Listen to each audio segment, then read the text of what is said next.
اس programme میں ایک دفعہ پھر آپ کو خوش آمدید کہتے ہیں. ناظرین سیٹھی صاحب ہمارے ساتھ کالر موجود ہیں سعودی عرب سے. نعیم صاحب ہیں. السلام علیکم. السلام علیکم. جی وعلیکم السلام. جی ہاں فاروق بھائی کیا حال ہے؟ جی اللہ کا شکر. سوال کیجیے گا سیٹھی صاحب سے. نجم تاجن کیا حال ہے آپ کے؟ بڑی مہربانی. حکم سر. حکم کیا ہے کہ یہ جو نواز شریف صاحب نے اسٹینڈ لیا ہے, اگر ترمیم پاس ہونے کے بعد یہ سپریم کورٹ میں چیلنج ہو جاتی تو اس کے کیا نتائج نکلتے؟ دوسری بات یہ جی رائے میں یہ آ رہا ہے کہ یہ ججوں کے ہاتھ باندھنے کے چکر ہے. یہ جو کمیٹی نے سفارشات تیار کی ہوئی ہے نا جوڈیشل کمیشن کی, یہ ججوں کے ہاتھ باندھنے کی تیاری کر رہے ہیں جی میرے خیال میں. اچھا جی بڑی مہربانی. جی جی ہاں دو سوال ہیں کہ اگر یہ چیلنج ہو جاتی تو کیا ہوتا. ہاں چیلنج ہو جاتی تو ہو جاتی, تو پھر سپریم کورٹ کو یہ فیصلہ کرنا تھا کہ اس کا کون سا حصہ چیلنج ہو رہا ہے, اس کو ریجیکٹ کرنا ہے اور کیوں ریجیکٹ کرنا ہے, اور پھر وہ کلیش بٹوین سپریم کورٹ اور پارلیمنٹ آ جاتی. میرا خیال ہے آج تک پاکستان کی ہسٹری میں کوئی کانسٹیٹیوشنل امینڈمنٹ جب پاس ہوا ہے اس وقت جوڈیشری میں چیلنج نہیں ہوا, اور اگر ہوا بھی ہے تو جوڈیشری نے اس کو اپ ہولڈ کیا. تو یہ بھی ایک نئی روایت شروع ہو جانی تھی. سوال یہ ہے پھر یہ بھی سوال کھڑا ہو جانا تھا کہ کیا کانسٹیٹیوشنل امینڈمنٹ کو بھی سپریم کورٹ اوور تھرو کر سکتا ہے کہ نہیں کر سکتا. تو ایک تو یہ سوال. دوسرا کیا تھا؟ دوسرا یہ تھا کہ انہوں نے کہا کہ ججز کے ہاتھ باندھنے کی تیاری کی جا رہی ہے, یہ جو سارا پروسیجر. جی ججز کے ہاتھ باندھنے کی تیاری نہیں کی جا رہی. دراصل ہر ادارہ جو ہے نا اس کی اکاؤنٹیبلٹی ہونی چاہیے, اس کو ایسی خود مختاری نہیں ہونی چاہیے کہ وہ آزاد ہی ہو جائیں. صرف پارلیمنٹ کو ایک رول دیا جا رہا ہے, اپوزیشن کا بھی رول ہے اس کے اندر, اور اس کے اندر جوڈیشری کے ہاتھ کھول رہے ہیں تاکہ ان کے اوپر تنقید نہ ہو سکے جس قسم کے جج کو آپ اپوائنٹ کریں. آج کیا ہو رہا ہے؟ آج الزام یہ لگ رہے ہیں کہ اتنے جج اپوائنٹ کر دیے گئے, اس میں سے اتنے فلانے وکیل کے چیمبر میں سے, اتنے اس کے فلانے وکیل کے چیمبر میں سے تھے, اور اتنے فلانے وکیل کے چیمبر میں سے, اور وہ وکیل وہ ہیں جو کہ کروڑوں روپے فیس لے رہے ہیں انہی ججز کے آگے جا کے اپنے کیسز لڑنے کے لیے. تو اس قسم کی ہماری جوڈیشری کے اوپر الزام نہیں لگنا چاہیے. ایسے جج بھی نہیں اپوائنٹ ہونے چاہیے. یہ ایک ایکسٹریم سے ہٹ کے جہاں کی جوڈیشری بالکل ایک ایگزیکٹو کا حصہ بن چکی تھی, اب آپ دوسری ایکسٹریم پہ چلے گئے ہیں, جیسے کہ جوڈیشری کو وہ آزادی دے دیں آپ کہ وہ جو مرضی کر لیں. ایسے کہیں نہیں ہوتا. کوئی بھی شخص جو مرضی نہیں کر سکتا. ہر ایک کی جو آزادی ہوتی ہے وہ ایک حد تک ہوتی ہے, اس کے آگے دوسرے کی آزادی شروع ہو جاتی ہے. شریف صاحب ہمارے ساتھ کالر ہیں, امان صاحب ہیں, ان سے بات کرتے ہیں. السلام علیکم. جی السلام جناب. جی سوال کیجیے گا جناب. ایک سوال تو یہ ہے کہ آئین میں صوبائی خود مختار کی بات کی جاتی ہے, کیا یہ بہتر نہیں ہے کہ وہی لوگ سرحد کے اپنے صوبے کا نام خود رکھ لیں؟ ایک اور سوال ہے اس کا ہی اسی کے ضمن میں کہ آئینی کمیٹی نے تمام معاملات طے کر دیے تھے, تو کہاں سے ایک ہوا آئی جو نون کے نقطے کو اڑا کے لے گئی؟ بڑی مہربانی. دیکھیے یہ دوسرے سوال کا جواب تو ہم پتہ نہیں ہفتے سے دینے کی کوشش کر رہے ہیں. ہوا کہاں سے آئی, کہاں سے ہوا آئی, یا ٹیلی فون کال آئی, یا کچھ بھی ہوا, یا کوئی پیغام آیا. میاں صاحب کہتے ہیں کوئی کال نہیں آئی, وہ کہتے ہیں کہیں گے کال نہیں آئی, پیغام آیا. چلے چھوڑ دیں. بات یہ ہے وہ جو پہلا سوال ہے کہ پروونشل اسمبلی پہ چھوڑ دیں. مسئلہ یہاں کیا ہے, پروونشل اسمبلی پہ چھوڑ سکتے ہیں مگر وہ کانسٹیٹیوشن کے اندر اس پروونس کا نام ایک لکھا ہوا ہے, فرنٹیئر NWFP لکھا ہوا ہے. اب پروونس اگر کر بھی دے تو کانسٹیٹیوشن تو امینڈ نہیں کر سکتی نا, اس لیے امینڈمنٹ کرنا پڑے گا, اور وہ NSA ہوگا. اور وہ کانسٹیٹیوشن امینڈمنٹ کے لیے آپ کو سب کی حمایت کی ضرورت ہے, 2/3 کی.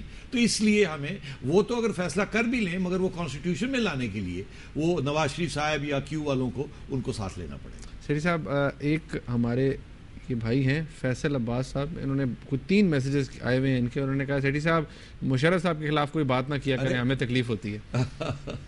بہت سے لوگوں کو بڑی تکلیف ہوتی ہے, کچھ وکلا حضرات کو میری باتوں سے تکلیف ہوتی ہے, کچھ شاید ججز کو بھی تکلیف ہوتی ہو, کچھ فوج کو بھی تکلیف ہوتی ہے. اب آپ کو تکلیف ہو رہی ہے کہ مشرف صاحب کے خلاف بات کر رہے ہیں, کیوں نہ کریں.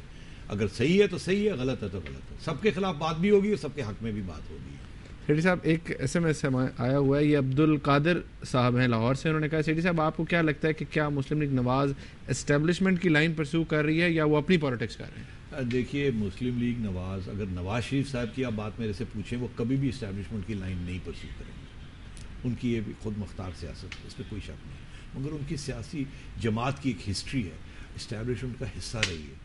بہت سے لوگ وہ لگیج کیری کرتے ہیں. ابھی بھی اس سیاسی جماعت میں لوگ ہیں جو میاں صاحب کو جا کے تجویز کرتے ہیں کہ فوج کے ساتھ ایسے کر لیں, ان کو استعمال کر لیں, ان کے خلاف بعد میں ہم دیکھ لیں گے. یہ اس قسم کی موقع پرستی کی سیاست اس جماعت میں بھی ہے. اور پریشر میاں صاحب کے اوپر رہتا ہے. کبھی وہ میاں صاحب اس پریشر کے انڈر آ جاتے ہیں, کبھی وہ نہیں آتے. اور میں سمجھتا ہوں کہ میاں صاحب بڑے سمجھدار ہیں, اگر انہیں موقع دیا جائے تو وہ اسٹیبلشمنٹ کی سیاست نہیں کریں گے, مگر ان کی جو جماعت ہے اس کے اندر ابھی بھی بہت سارا انفلوئنس ہے, بہت انفلوئنس ہے اسٹیبلشمنٹ. شیری صاحب یہ ایک میسج آیا ہے انہوں نے ہمیں, یہ لاہور سے خواجہ مدنی منت صاحب ہیں, انہوں نے کہا جی کہ زرداری صاحب has done a great job and Nawaz Sharif is saying the same thing about Zardari which he has been saying for the past 2 years. اچھا, اس کا جواب بڑا سمپل ہے. زرداری صاحب has done a great job in some areas and a very bad job in other areas. Great job کہ انہوں نے NFC award کروایا, گریٹ جاب کہ انہوں نے یہ کانسٹیٹیوشنل امینڈمنٹ جو ہے یہ آپ کے سامنے پیش کی. ہر کریٹک کہتا تھا کہ یہ نہیں کر پائیں گے, یہ نہیں کرنا چاہیں گے, اور وہ اب تیار بیٹھے ہیں, اور جو کہتے تھے کہ کرے وہ ادھر ادھر ہو رہے ہیں. تو یہاں تک تو ٹھیک ہے. بیڈ جاب گورنمنٹ نہیں چل رہی ان سے, اس میں بھی کوئی شک نہیں. میاں صاحب کی بات, ہاں وہ ہمیشہ ان کی ایک عادت ہے, وہ opposition for the sake of opposition کرتے ہیں. جب وہ ساتھ بھی دینا چاہتے ہیں تو ان کے لیے مشکل ہو جاتا ہے. وہ ایک عادت پڑی ہوئی ہے opposition for the sake of opposition, اور وہی مجھے لگتا ہے کہ اب یہی ہو رہا ہے. کچھ لوگ کہہ رہے ہیں وہ کریڈٹ لینے جا رہے تھے, اس کو ڈاؤن کرنے جا رہے ہیں. نہیں, میں سمجھتا ہوں کہ میاں صاحب کے اوپر اس وقت کہیں سے پریشر آ رہا ہے اور وہ کنفیوزڈ ہیں. سیٹھی صاحب, علی احمد صاحب ہیں ہمارے ساتھ لاہور سے. السلام علیکم. جی وعلیکم السلام. میں آپ کا حال جواب میں زیادہ ٹائم نہیں ویسٹ کروں گا, صرف ایک چیز کہنا چاہوں گا کہ نجم شیٹھی صاحب کا درجے سن کے لگتا ہے کہ اس طرح کے لوگوں کو ملک کو لیڈ کر رہا ہونا چاہیے تھا, لیکن اس طرح کے لوگ کو سیاست میں نہیں آ سکتے کیونکہ شریف آدمی ہوتے ہیں. میرا سوال یہ ہے پہلا کہ جو آپ یہ انفارم کرتے ہیں پبلک کو پارٹیز کے بارے میں, لیڈرز کے بارے میں, ان کی غلطیاں پبلک سنتی بھی ہے, لیکن ایونچولی پبلک پھر ووٹ انہیں کو ڈال دیتے ہیں کیونکہ جذباتی لوگ ہیں یہاں کے.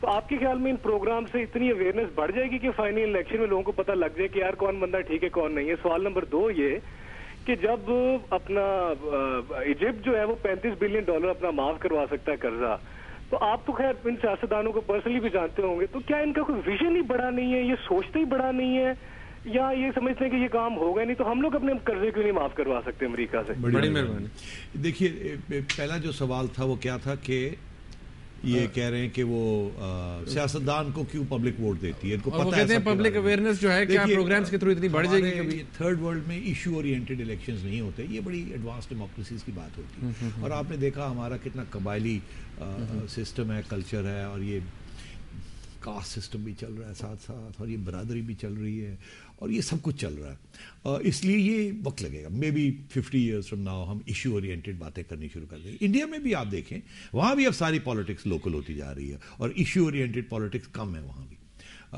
دوسری بات آپ نے یہ کہی کہ 35 بلین اگر ایجپٹ نے معاف کرا لیا تھا. دیکھیے, مشرف نے معاف کروا لیا تھا کو 12 بلین کے قریب, مگر یہ کوئی آسان کام نہیں ہے. اگر اسٹریٹجک ریلیشن شپ امریکہ کے ساتھ ان کی ہمارے ساتھ ہوتی تو ضرور کر لیتے, مگر نہیں ہے. پھر صاحب پروگرام کا وقت ختم ہو گیا. ناظرین, آپ نے آج کا پروگرام دیکھا, ہمیں اس کا فیڈ بیک ضرور دیجیے گا. کل تک کی اجازت دیجیے. اللہ حافظ.